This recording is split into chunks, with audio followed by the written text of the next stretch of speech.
The only time I lived in Hamilton was from 1939 to 1941. And then I went to school. Lived with a Jewish family by the name of Sam and Frida Pollack. They took my cousin and me into their home as war guests. I went to Westdale and helped with the housework. Had my room and board. And I did that for 3 years. 39, 40, 41. In 1942 I was married, and my husband came to Canada promising to stay 5 years on the farm. He had no farming experience, so he started out as hired man at $5 a month, but had his room and board, and he was single, and he had enough clothes that he didn't have to buy anything. So he managed. He had to have his appendix removed in 1939 and didn't have the money, no insurance. He came here with $36. And Dr. Sole, who was Hungarian but spoke German, and most of us spoke German as well as Czech. So he took him to the general hospital, and they wouldn't admit him because he didn't have any money and he didn't have any insurance. So Joe's brother-in-law went, I think, to Mr. Barnett, Leo Barnett. He was in the shoe business. And the Jewish community guaranteed that they would look after the hospital bill. And Dr. Sole didn't charge for his services, but he had to get a surgeon. He got somebody, I can't think of the name of the place where he worked. It was on Main Street. There were a number of doctors living in that had offices in that building. And this surgeon charged $200, and Joe paid it off. Bit by bit, he paid it off. It took a long time. He worked first for $5, and then he worked for $15. And then we were married, and Joe then worked on the farm of my uncle and my dad for 1 year, and we lived with Mom and Dad for 1 year in Mount Hope. But the only time I lived in Hamilton was with two families. First, Murray and Rose Silbert took us into their home while Mr. and Mrs. Pollack were in Florida. And we stayed with them for about 6 weeks. Now, for them, it was a real sacrifice. They were just married. They bought a couch for us, a sort of a pull-out couch for my cousin and me. We were the same age. And very often we walked from Wentworth Street to Westdale to save streetcar fare. And when they were awfully good to us. They were the first Jews that came to visit us when we arrived. We arrived on a farm on Highway 6 between Mount Hope and Caledonia. And they came to see us often. And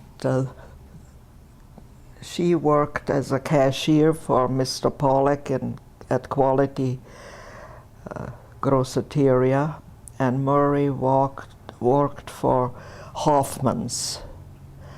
I'm not sure. I don't think it was scrap, but whatever it was, I'm not sure. They really didn't have anything, but they were very, very good to us. Can I ask you a question? You said that your father or your mother, both your parents, had a farm. When did they come? I came together with my parents and a younger sister. There was a group of 39 of us. And in the summer of 1938, two of my uncles came to Canada. I think I'm a little bit ahead of myself. I should have started earlier, but you said you wanted to speak about Hamilton and the connection I had with Hamilton, so I started with that first. But what I should have said, that when Hitler occupied Austria, my aunt said to my uncle, "It's time for us to go."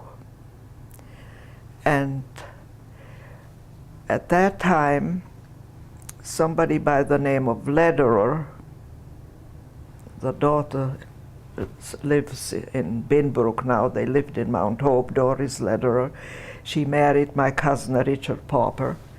And her father said, "I have a friend that lives in Nova Scotia. Why don't you get in touch with him and see what it would be like for you to immigrate to Canada?"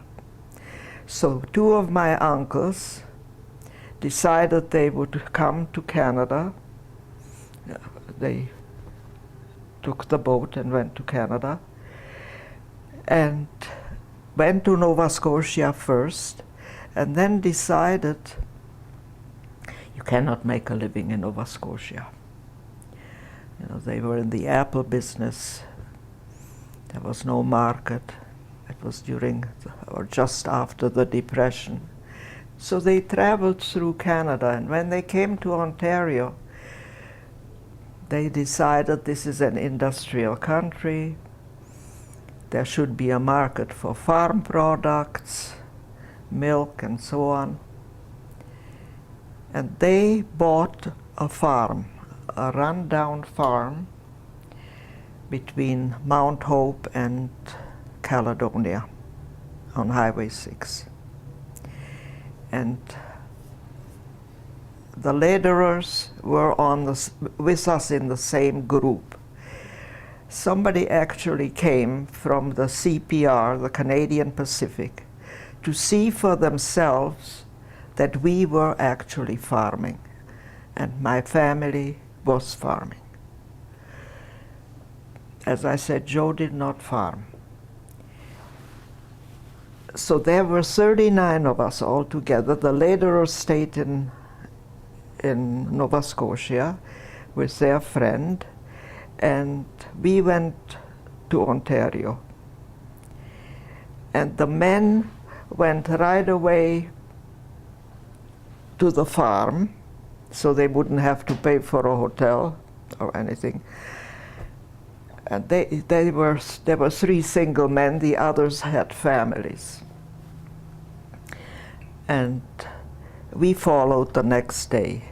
They supplied us, the CPR supplied us with a real estate agent, and his job then was to find farm for us, because everybody promised to farm. They were very nice. Their name was Zavitz. They were in the real estate business.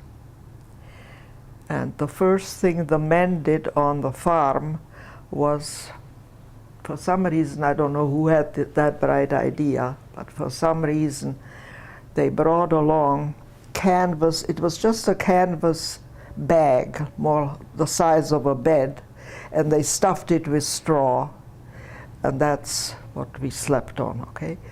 We slept 2 families to a room. There were no conveniences, nothing.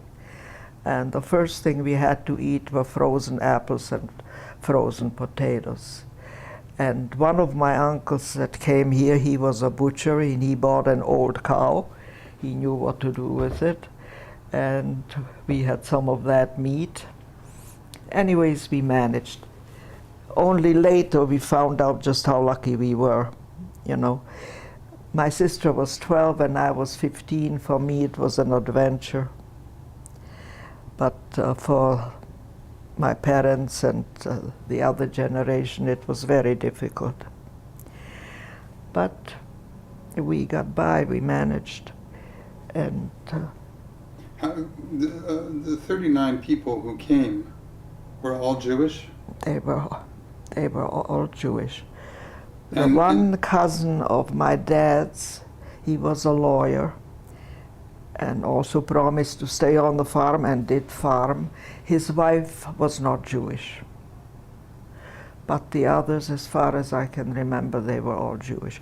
In that group were a lot of children. Yeah, so I understand that you lived in Hamilton for a very, very short period of time. But you were connected to Hamilton, were you not? That is to say... Well, I was connected through the Pollocks that I lived with. The Maury and Rose Silbert, first of all, and then the Pollocks.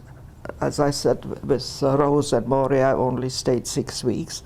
But at Mrs. Pollocks, I stayed for 3 years. But what, if anything, did you do during the high holidays? Was Rosh Hashanah, Yom Kippur something that Well, you observed? I stayed. My parents went to the synagogue, and Rabbi Felder at the time was the rabbi there. Ferguson Avenue? You know, the old temple Anshe Sholom was Houston. built somewhere Houston. downtown, Mm-hmm. Okay. and then they moved to the new temple and then gradually added on. So they went for the holidays, Right. they went there, and I lived with Pollock, so they took me to Beth Jacob, to the synagogue. So there was a community of Jewish farmers. That was a community of Czech Jewish farmers.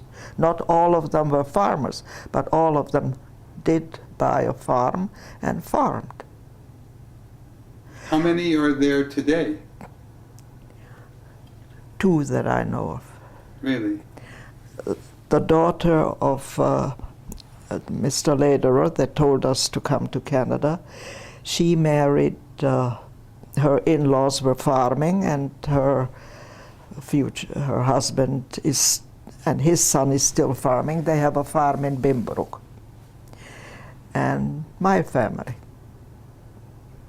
We've been on the farm now exactly 60 years. In September it was 60 years. That's quite a story.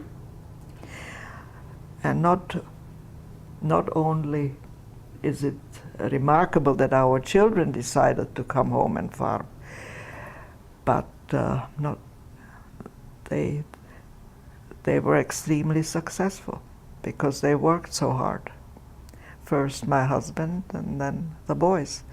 And I tell you what really I think was a deciding factor that they came back to the farm.